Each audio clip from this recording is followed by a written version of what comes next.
Alright, it is the Gremlin here with Gremlin Gamer. And today I'm going over Axton the Commando. And I'm not gonna lie, Axton's a pretty solid character. He's pretty flexible.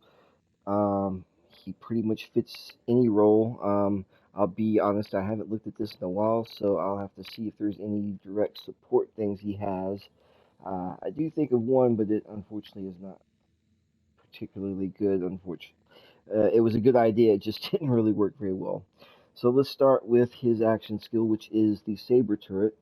Action skill, press L1 to deploy a Saber Turret that automatically fires at enemies. When you're near the Saber Turret, press uh, your reload button to reclaim it and refund some of your download. Cooldown, good lord. So basically, this is kind of unique as far as action skills, where he can recall it back. Or say, Gage, once she summons Death Trap, he's out till either he times out or dies. Uh, or Gunzerky and so on and so forth. But with this, he actually has the ability to grab his turret back up off the ground when you don't need it anymore and reclaim some of that cooldown time, which is very useful. So next we have the three trees, just like all the other characters. Each tree has a specific theme in mind as far as what the commando does. So your first tree, Gorilla, basically, this one gives you a lot of things to help with your saber turret. I mean, there's actually some pretty dynamic stuff in each tree that dramatically changes how your saber turret works. But this one definitely gives you some of the most baseline good perks that you can get. This is usually the first tree I start going down when I start a new Axton. Um, this tree is all about getting your saber turret to be truly something frightening, and also giving you good support, because that's basically what the saber turret's meant to do. Unlike Death Trap, that's playing decoy, although you can use your saber turret as a decoy, it does not have the lasting power that Death Trap has. It will go down quick. Um, but as far as giving you crossfire and letting you set up ambushes and just getting the extra firepower, getting enemies slagged, this thing is going to be a lifesaver every time. So straight up here, going in, we have ready. Reload speed, 32%, just a straight up bonus to your reload speed with all weapons. Very nice. Sentry increases the number of shots your saber turret fires in each burst, as well as your saber turret's duration. Once again, must have, just basically increases the duration of the how long it stays out unless it's destroyed, and increases how many shots it fires. I think he maxes out like a 5 round burst, maybe. Oh no, 10 shots.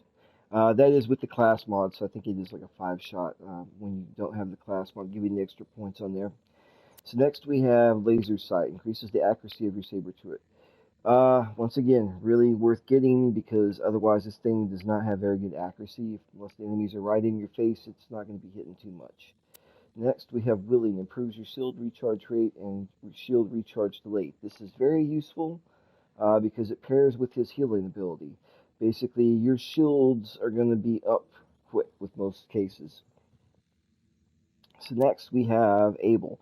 Damage an enemy causes you to regenerate health for a few seconds. This effect does not stack multiple times. Regenerates 4% of your health per second. Duration 3 seconds. This actually works pretty well. It can definitely keep you alive. It's not as good as his other healing ability, but we'll get to that when we get to that skill. Next, absolute must-have for a single skill point, Scorched Earth adds multi-rocket pods to your saber turret. Your damage output on the saber turret just goes out the roof. This also makes it more useful against armored enemies, marauders and such. Robots, it just definitely makes your saber turret way nastier. Next, we have Onslaught, kill skill. Killing an enemy increases your gun damage and movement speed for a short time. I know a lot of people actually like this skill. Once again, I've never been a big fan of kill skills. Sadly, it took me a long time to figure out how useful they can be. So this is one I might actually try specking into because it is pretty useful. Next, we have Grenader, increases the maximum number of grenades you can carry. Now, on initial playthroughs, or at least until you get through Tiny Teen DLC, this is definitely worth investing in. It's just extra grenades. The thing is once you get to Ultimate Ultimate Vault Hunter mode and get through the Tiny Tina DLC, you will be getting grenades that regenerate, and kind of makes this a lot less useful. Not saying it's not useful even then if you really just want to spam the hell out of grenades, but those grenades in that DLC do kind of take away from this a bit. Otherwise, yeah, definitely worth having. Next, we have Crisis Management. You gain increased gun damage and melee damage while your shields are depleted. Um, if you're playing the build I'm kind of playing, this doesn't happen too often, so, it's a take it or leave it skill. I'd rather put the points in something else. Lastly, we have the must-have skill for this tree, Double Up. Add the second gun to your saber turret and changes both guns to fire slag rounds. Slagged enemies take additional damage from all non-slag attacks. This is a game changer even in normal and true Vault Hunter difficulty because you're slagging everything. Every time you throw out your turret, you're slagging the enemies, which is letting you do way more damage. Uh, Without even having to use a special grenade or anything, you're just slagging, which gives you a massive ability to debuff enemies rapidly. It's just ridiculous. It's an absolute must-have skill, and it doubles the guns on your turret as well, double the damage. So now you're getting 20 rounds per burst. Next, we're getting into gunpowder. Now, this tree, I believe, is more about making you more viable with your weapons and just a better soldier overall, although there are some things here that do tweak and improve your saber turret as well. So first off, we have impact. Increased gun damage and melee. Straight up bonus to your melee and gun damage. Next, you have expertise. Increases your weapon swap speed and aim speed. Also, your movement speed is increased while aiming. This is really nice, especially if you're playing sniper a lot with him, because you can be looking down the sights and still moving at a regular pace instead of the slower movement you have usually. Um, the weapon swap speed, it's just great. Once again, it's just a good skill to invest in. Next, this is a take it or leave it one as well. Kill skill. Killing enemy dramatically increases your fire rate and reduces recoil for a short period of time.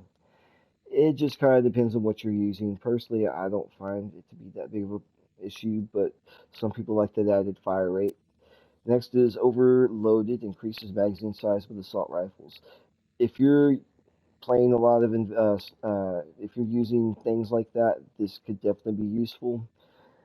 Not the greatest thing necessarily, not the most flexible, but once again, if you're into assault rifles, this is possibly worth getting. Next, you have Steady, reduces recoil with all gun types as well as damage dealt with grenades and rocket launchers. This is one that's a take it or leave it. I used to spec into this one.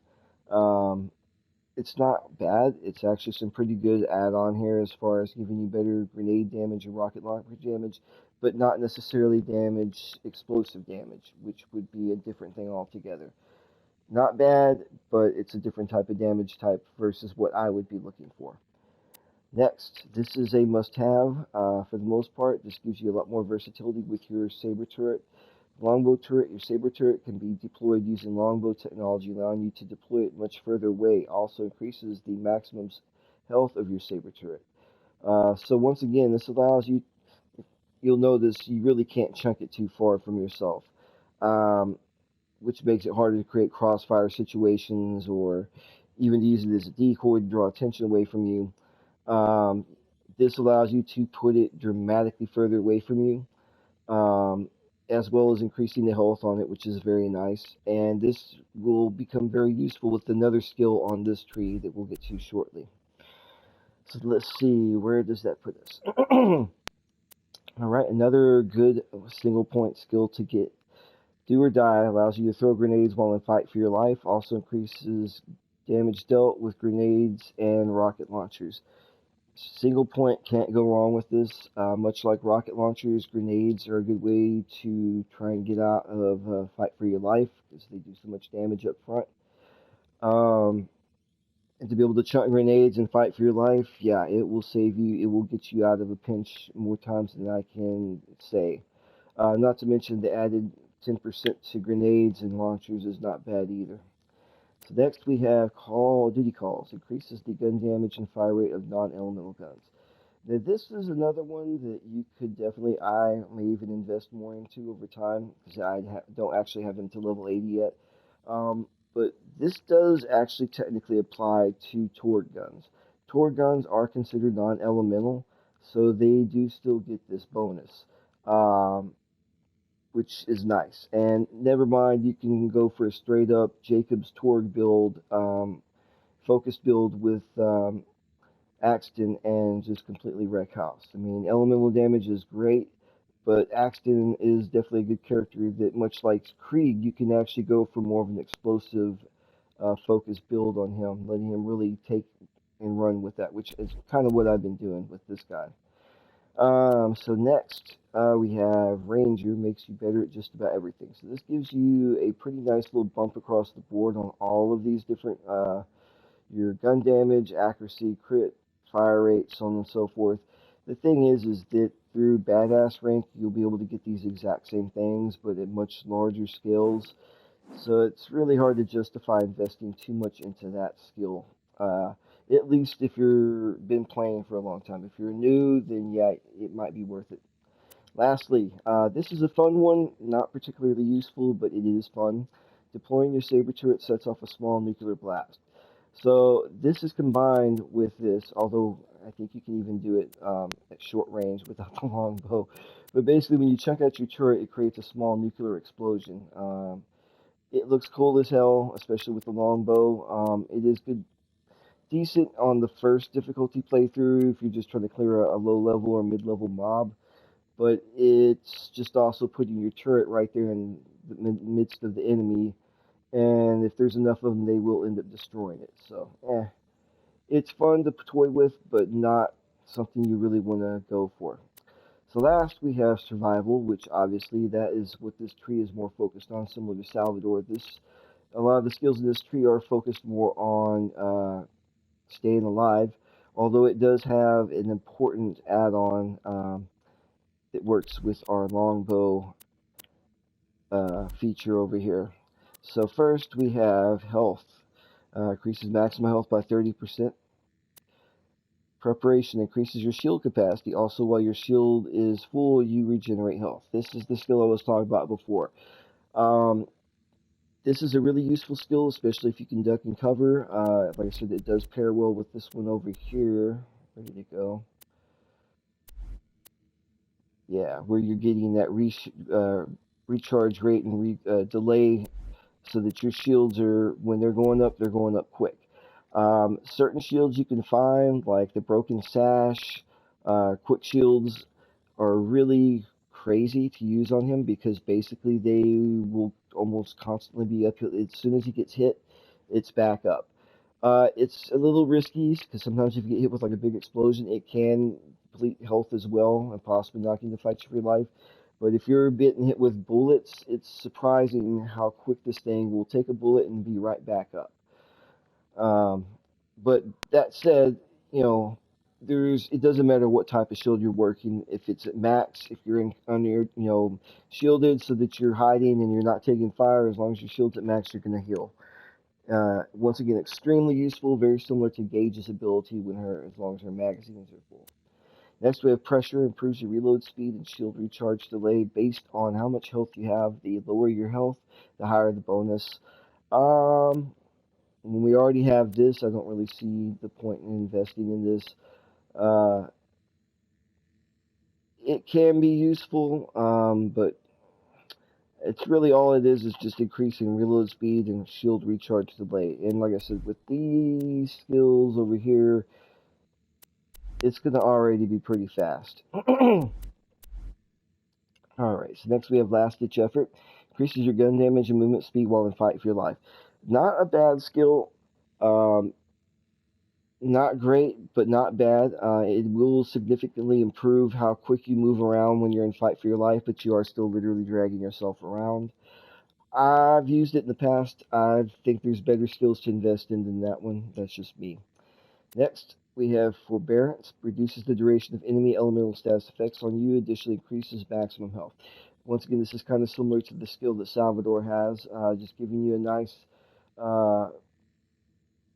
defense against status effects, lowering the damage, the duration to 40%. While this also gives you an extra little bump to your max health. Now, this is the skill that would probably fall under a support ability, and in principle, it would be awesome. I really wish this skill worked, but it is sadly just flimsy as hell. Uh, it just suffers two problems: is that it doesn't take too many bullets to knock it out, but on top of that is the enemies can run into it. So if you're dealing with the guys that like to run at you with an axe and start whacking at you, or insects that like to run up on you, the shield is pretty much worthless. It doesn't protect you, and it doesn't protect your turret. And even if you're not dealing with that, if it just takes enough shots, the shield is down. You're not protected. The turret's not protected. So we don't invest in that one. But what it does is your saber turret projects a protective shield. The shield attempts to block enemy ranged attacks, but lets friendly ranged attacks pass through. So you can actually even shoot through it yourself, which is kind of cool. Enemy movement and melee attacks are not affected. So once again, enemies can move into it and they can hit you. So next is a very important one, and for only one skill point. Maglock allows your saber turret to be deployed on walls and ceilings. This is a game changer, especially with the longbow turret. You can stick this thing onto walls and ceilings, set up ambushes behind the enemy. More importantly, as I was just mentioning, it is acts as a decoy to a point, and it will draw enemy attacks, and it can be destroyed. And you don't want your saber turret destroyed. And it's a lot harder for the enemy to do that if it's stuck on the wall or the ceiling where they can't reach it. They can still shoot at it, but at least they can't run up on it and start wailing on it, because that's usually what takes it out quicker than anything. Next, we have Resourceful, increased action skill cooldown rate. This is really nice, and with the particular build I'm running, your cooldown is relatively fast. Between that and taking it down early, you almost never have any cooldown on your saber turret. You can have it all out pretty much whenever you want it out. Next, we have Grit. You gain a chance to ignore damage that would otherwise kill you. In addition to not taking damage from the attack, you will instantly regain half of your maximum health. This is a ridiculous skill, an absolute must-have, even though it says it's a 20% chance. It, once again, like the other skill on, I think on Gauge or somebody, where it says it's like 50%. It may say 16 or 20%, but it might as well be 50, because this will save your bacon so many times it's not even funny. And lastly, the piece that really makes your turret into even more just ridiculous over the top nastiness is Gemini. Allows you to deploy 2 saber turrets. Once the first saber turret is deployed, press L1 again to deploy the second. You can create pinch points, 3-way attacks. It's just ridiculous. You get 2 turrets that you can stick on walls and ceilings. They're both shooting 2 guns at the same time, shooting 20-round bursts of slag bullets as well as rockets. You are a one-man army with this setup, basically. Alright, so just quickly to go over the gear, as I said, this is more of an explosive build, so we're straight up going for explosive damage. We have the Cobra, a very difficult to find, unique, might as well be a legendary sniper rifle. It does explosive damage. It's stupid, it's ridiculous, and it is fun as hell, but it is probably the rarest gun in the game, and really, really hard to find. Next, we have the Plunker Blaster, just for maximum explosions. Otherwise, I'd be rocking an Ogre, but in fact, I think I do have an Ogre, but I'm not using it for whatever reason. And, of course, a Juicy Ravager, wall of explosions, crit damage out the wazoo. Totally works with what we're going for here. And, of course, Norfleet. If you're going to have a launcher and you have one, it's the only one you need. Using a bee, a grounded bee at that, probably one of the best versions of the bee in my opinion, just because it's less likely for your shield to get completely knocked out. And since it doesn't have much capacity, you really don't want your shield getting knocked out. Magic Missile, of course, that's what I was referring to as far as regenerative grenades. And of course, we're rocking the explosive element because we're trying to get that maximum explosive damage. And I'm running an legendary engineer. So once again, my cooldown is almost nothing, in part because of this class mod. And these skills, it's giving me bonuses too there. Alright, so that is it for Axton the Commando. I believe my next video is going to be for the final character on the list, which would be the Mysterious Zero. Alright, see you next time.